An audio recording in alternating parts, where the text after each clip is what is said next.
Thanks for joining me today. I'm so excited to talk about the color wheel and color today. Pam asked me a question about how did I add in that pop of turquoise in the necklace that I made on Thursday. I'm going to share that with you. I'm going to talk more about it on Thursday, but I did have this little pop of turquoise, so she wanted to know how did I pick that. So I thought today I'll talk about color and three different systems, I guess, that I would use that I use color with, and one is the basic color wheel. So I'm going to talk about the color wheel and just color theory, just very basic color theory, and then I'm also going to talk about the chakras because I use color from that perspective as well, and that's a really great way if you're interested in healing jewelry to bring color in with intention.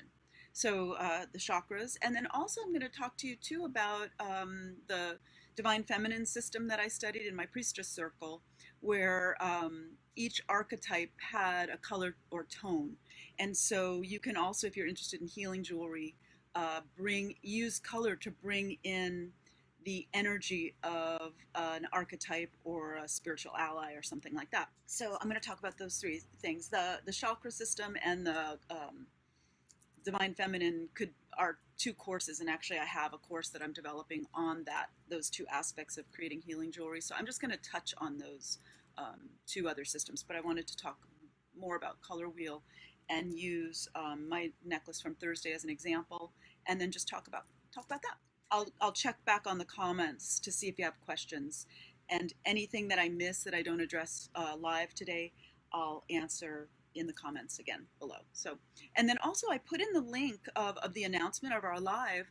I have a 3-page color guide that has a color wheel. It talks about different color combinations, and then the third page of it has resources, and the resources are really, really, really cool. They're all different kinds of color pickers, color wheels, articles about color, the energy of color. So that third page has clickable links that you can go and learn more about color and just using color in your design. So if you're interested in getting that color guide, the link, I think it starts with bit.ly, and then it says Beader's color guide. So just click on that. You'll sign up for it, and it'll download. And also you get a 10% off coupon in my shop if you sign up. So here I go. I'm going to switch you around. So I've got my traditional color wheel on the table, and I'm just going to bring in my paper and flop it over there. So this is just very common color wheel, where you start with the primary colors, which are yellow, red, and blue. And then, of course, the combination of yellow and red creates our secondary color, orange. Red and blue creates purple. Yellow and blue creates our green. And then we get into these more finer colors where you start mixing. Yellow and orange creates our third level color of yellow-orange. And we've got yellow and green creates yellow-green, things like that. So there's a whole system of color. It's just fascinating, actually. Typically, we've got our primary colors. So we've got yellow, red, yellow, and blue here.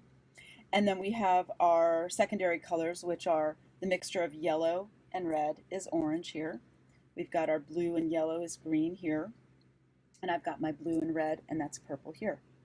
And so then when I start mixing red and purple, I get more of a violet. I've got my blue, and this is I would call red violet. My blue and purple is more of a blue violet. My blue and green is more of a aqua or blue green. The tertiary colors, or the third level colors, are very obvious. So we've got yellow and green. This is a yellow green. There's orange and yellow. This is a yellow orange or a red orange yellow. And then we've got red and orange, and this is more of a red, orange, or a brick. And we all have color names for those. This might be more of a teal, things like that. We all have our own names for those colors, but that's essentially their basic colors. So when you're working with color, there's also there's different combinations, and I'm going to talk about those. And then also there's what's called tints, shades, and tones. So I just wanted to talk to you a little bit about what a tint is. A tint is when you take one of the colors here, like let's start with red, and we add white. We lighten it or lift it. So there is my tint of red, and that's more of a pink. And then we have our tint of purple, and I've got more of a lavender or a light, a pale purple. So this is on the color wheel. This would be if I took my purple and I added white to it, it lightens or lifts the color and brightens. There's also something called a shade, and I don't know if I have space on my table here, which is when you take a color and you add black to it. So we've got our blue, and this is lapis, this is dumortierite, and dumortierite has more of a black tone in the blue, so that would be more of a shade of a true blue. Again, too, you can do that with your secondary colors, your tertiary colors. There's my teal, and then if I added white to it, I would lift it, lighten the color, and that's when we get more of our turquoises, our green blues, our light green blues. So there's a nice turquoise color. And even if I lifted it even more, I might even get something brighter, something lighter. Now, when you take a color, I'm going to bring just more. This is what it would be called a tone, and that's just taking something and graying it down. So these may not be true, like this is not necessarily a true blue violet. This definitely is a tone of a blue violet because it has that grayed tone. So colors that have been grayed down are called tones. But essentially all colors come from these three, our primary colors: red, yellow, and blue. And so when you're working, I'm going to take these back off the table. And you know, in beads, you have just a wealth of choice with color when you're working with it. So we've got our basic yellow, red, and blue. Those are the most high contrast combinations. So if you take yellow, red, and blue, or some variation of that, you're going to have a piece that is very, very high contrast. And so I just want to talk about some of the color combinations that we have. So when the most simple color combination is to take colors that sit next to them. This is called a monochromatic, and the colors that sit next to them each other on the color wheel, that would be more of a monochromatic color combination. So we would have our purple, and then we have our red violet, and we have our blue violet, and those all just really are harmonious in tone. So I'm just going to bring in just a little combo that I'm making actually for our November kit of the month. So there's my, I've got my purple. I have kind of a grayed and lifted lighter purple. I'm going to add in a gray pearl. So these are kind of getting in the somewhat monochromatic. I'm kind of taking some license with it, but I have my my tones, and then there's also going to be some dumortierite in there. So I'm taking this combination here, this monochromatic, these neighbors, and creating more of a monochromatic combination of beads. And here's some labradorite in there too. So kind of a grayed down version of this blue, violet, and purple. So that would be more along the lines of a monochromatic combination. And I would probably I'm going to actually take this a little bit further and add white in it. So it does give some more choice when we do our kit of the month, but this is still a pretty monochromatic color combination. I'm going to just take these guys out of the way so we don't get filled up. And then something more contrasty that when I want to show you what I did with our Thursday class. Oh, let me take him away. Thursday class, I also started with a monochromatic of sorts combination. So I started actually with this carnelian pendant, this little briolette. That was my start. And I started adding in colors in my beads that I felt, you know, were harmonious. So I added in some of these more yellow check. They're like a yellow bone almost color, check rondelles. I had these really deep carnelian rondelles, and those were more along the lines of a red orange. They're deeper than the carnelian I have here. So this, I would say, is more along the lines of orange. These were tipping toward the red-orange. And I could say, even though these are kind of a copper um, seed bead, they are holding the place of maybe the orange in my um, combination. And then I also had these little kind of gold toned Picasso beads, round beads. So I would say they're kind of holding that yellow tone. And then I had my bronze. Now I'm just, again, I'm not using color, the pure colors, but they they're holding the place of, here's the yellow, here's the orange, here's the red orange. So again, this is somewhat of a monochromatic uh, combination.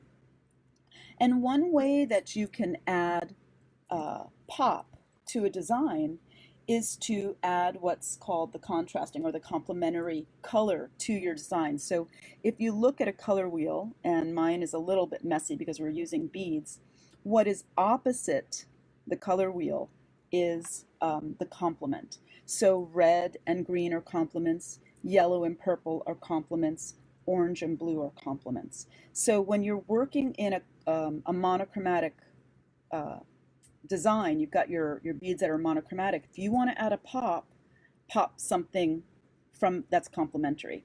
So what I did is, because I had this focal of red orange, across from that is more of a teal or an aqua.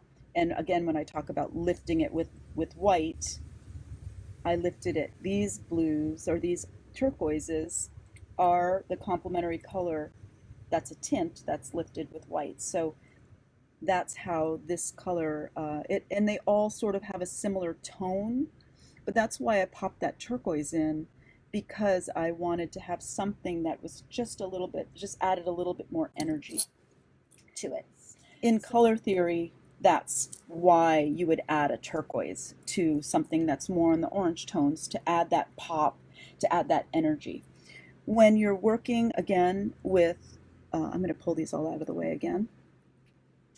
In the color wheel 2, we have warm colors, and they're more the sunshiny sun tones of the color wheel. So we've got our reds, we've got our oranges, and we've got our yellows, and everything that sits in between those. And then we've got our more cool tones that are over here. So we've got our blues, our greens, our purples. Those are more cool. So the reds are more active. They're more, when you're designing with these colors, they're more in front. Cool colors always recede, they go more to the background. And when you let them play together, they interact. So you've got an active or a hot color, and you've got a cool or a recessive color. So they add some energy in. So when you add in the complement, it could be even a purple. You could even be working in a purple tone and adding in the gold. That's why purple and gold is such a really dramatic and dynamic color combination, because it has that active yellow and then this gorgeous rich purple. So I would just say, play with it, see what happens. So I'm just going to bring my necklace in. I did some changing up of some of the beads. I had put, if you were watching on Thursday, I had my mother of pearl here and no mother of pearl in the rest of the necklace. So what I did is I traded it out, and I just kind of changed it up a little bit, so it felt like it flowed some more. And I added my purple down there because my turquoise, because I really wanted to have some contrast with that carnelian drop at the bottom. So yeah, the blue adds in just a little bit of energy, different energy. And so there's all different reasons why you might either just stick with a monochromatic tone or add that extra pop of color. It depends on what you're going for with your piece. But I wanted to show you this color too. This is from a website called Works, WORQX, and she has some really amazing resources on that page too. So this is a great color wheel that shows the tints and the shades and the root colors. So you could even do a necklace all in yellow and go from the shade to the tint, and it would be just a really interesting exercise. You could play with that so much. And then this is another great picture here of the active, what's active. She calls them active and passive. So what pulls forward and what recedes. And actually you can look at it, it almost looks like a staircase, with a lower stairs and an upper stairs. I think that's a really great image showing you the how the red and the hot colors pull forward and the cold colors. That's how I learned about them when I was in school. Was some colors were hot, some colors were cold. So we've got our monochromatic, we've got our complementary where you're taking some opposites. There's also what's called a split complementary where you can take the red and so you take one color and you take the two colors that are opposite, equally opposite. So you make it like a triangle of color. You could come this way. So we could do, you can just kind of play out with the pies. My circle is not laid out as evenly as possible. But, test it out. Put your beads out, get your stash out, and do some color combinations and see what you like. You may not be working with beads that have as pure color, but you can know that you can earmark, this is my yellow, this is my purple, this is my orange. They may not be true orange, purple, and yellow, but at least they can hold the place of that in your color wheel. So in chakras, they're set up just like a rainbow. So you've got your purple at the top of the head, and it goes from, if you want to start from the bottom, it's red, orange, yellow, green, blue, indigo, and violet. So that's how the chakra systems. And the red starts at the root. But if this is more family, survival, trust, deep, if you think about your most core issues, red represents that. And that's like at your perineum or at the very bottom of your torso. The orange is more at just under your belly button, at your belly, kind of your underbelly. That's if you think about it, it's your womb, the place where your womb is. And so it's a really easy way to think of, that's your creative space here. The orange represents creativity and just the creative energy, your life force, things like that. Yellow is your solar plexus or above your belly button, and that's your sunshine. That's your ray of light. That's who you are. So that is considered the I am center. So that's if you're struggling with self-esteem, or somebody, you want to make a piece for somebody to give them more personal power, yellow is a really great color because that's your power source, that color yellow and that chakra. Green is the heart. So we're moving up the body. So green is the heart. And, pink also can be used in the heart chakra, but the true color of the heart is green. And that, again, is a great color for people who are working on self-love or relationship or things like that. More it's around the essence of love and heart. Heartbreak, green is a really is a great color for soothing or healing that. This is an emerald. An emerald actually is, I think, considered the stone of marriage, which makes perfect sense. So we're moving up. Actually, in the chakra system, there's turquoise. So I'm going to throw that one in there. And turquoise is the throat chakra. So interestingly enough, they're opposite each other on the color wheel. This orange and this kind of turquoise or this red-orange. Turquoise is the color of expression. So it's your throat chakra, it's your speech, it's how you express yourself. So interestingly enough, again, you've got your I create color of orange and your I express color of turquoise, and they're very, very connected. So I love that orange and turquoise combination, and from a chakra perspective, it's your creative chakra and your expressive chakra. So I think I really like that combo. And then we have indigo or deep blue, and that is your third eye or the space right between your eyebrows, just above. And that's your intuitive space, your sight, your inner knowing. And so that's a great one for stimulating that part of your soulful system. And then we have purple, which is your connection to the divine or to God, or however you determine God or spirit. So that's your kind of your portal or doorway to the divine.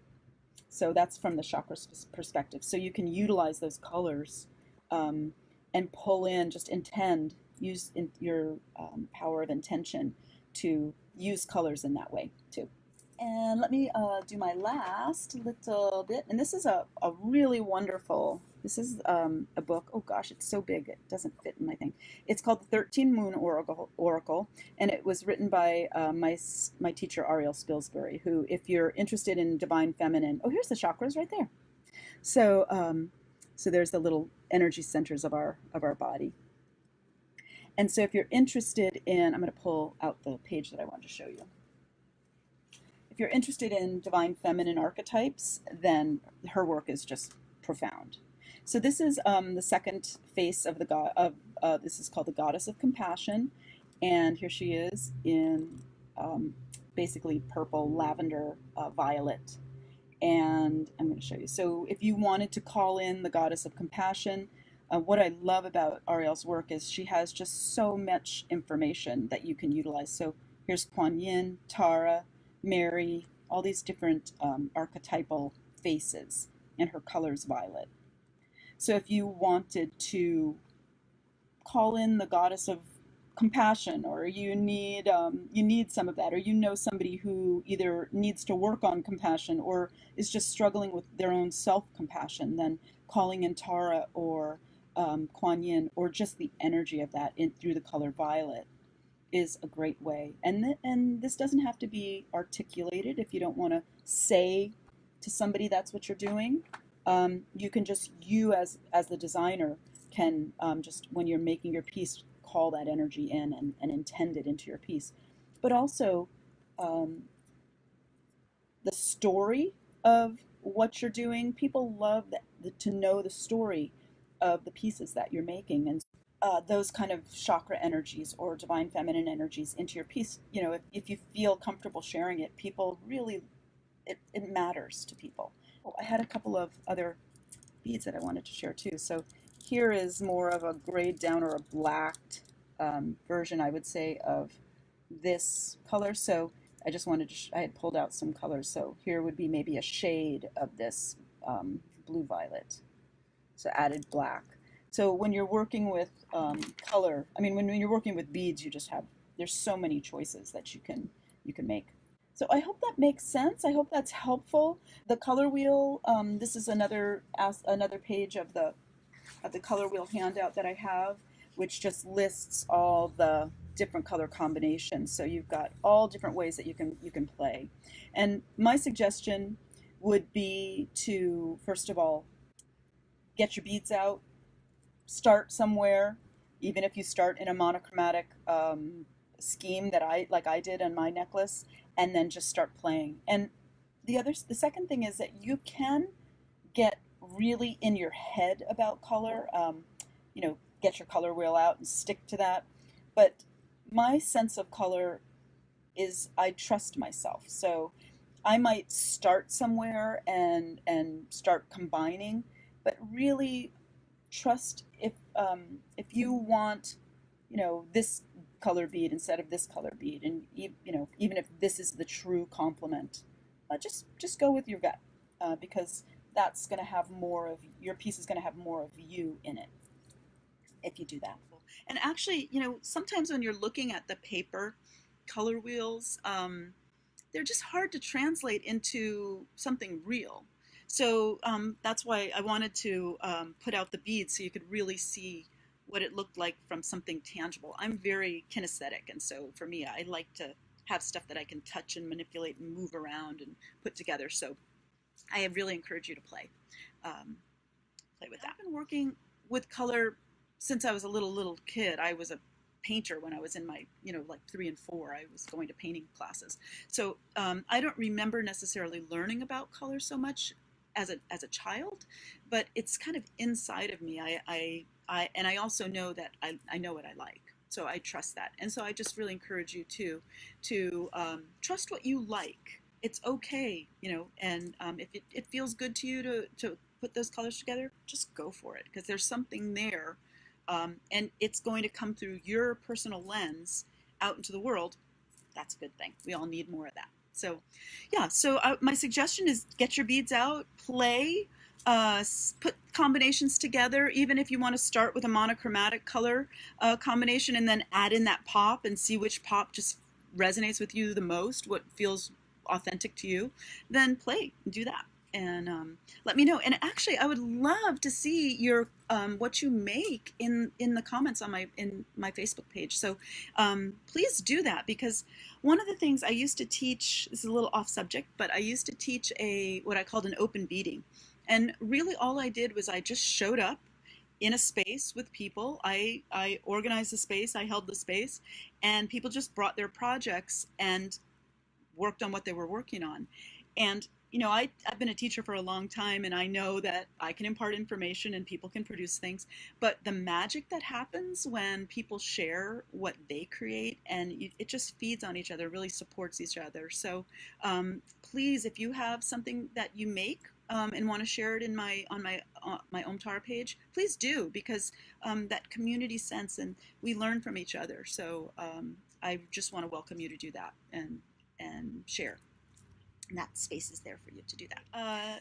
I'm going to say thanks so much for taking the time to be with me this morning and tune in and learn more about color. Okay, have a great week. I hope I see you Thursday, and get some color on. Make something beautiful. Okay, take care. Happy beading.